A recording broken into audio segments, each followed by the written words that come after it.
A few days ago, I was sent this question from an old HSC, which is basically asking what 7 plus 9 plus 11 was, but in a really fancy way. This got me thinking, I should make a video about symbols that teachers never really explain, which is how we got here. We all know what this guy means. As the name suggests, it's used to make a conclusion from the line before. But if we turn it 60 degrees, it becomes a because symbol. Just warning you, the HSC kinda hates it and wants you to use the word since instead. This is an equal sign.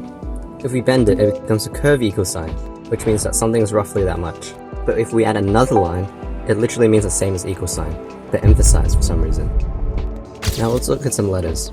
This funny R means real number, which is any number between negative and positive infinity. Yes, it's all of these, but in one letter. Z means integers.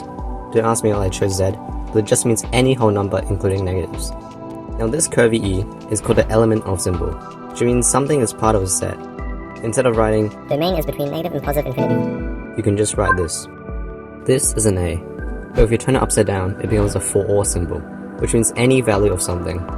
So now we can read this as, for every real x, x squared is greater or equal to 0. If you take an E and flip it backwards, it becomes the there exists symbol.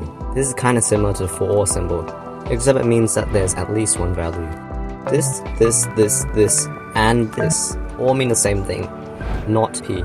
Yeah, there are 5 symbols for the same word. P is a percentage sign. Jokes is actually modulo. It's a fancy way of saying the remainder. Most of the time the word mod is used instead. So 10 modulo 3 would be 1. Curvy fish symbol means this is proportional to that. If this increases, that must also increase. This is a vector. I'm not going to explain it, but it's a vector. If you take a 6 and flip it, you get the partial derivative symbol. It's kind of useless, but it's basically differentiating x while treating the other things as constants. Capital sigma means sum of.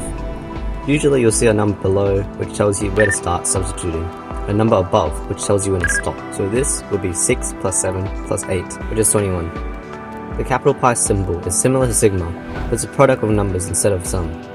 Lastly, my favorite is this square called a tombstone. You've never heard of it because it's completely useless. And that's it. If you notice I skipped any symbols, yeah I did. What are you gonna do, report the video?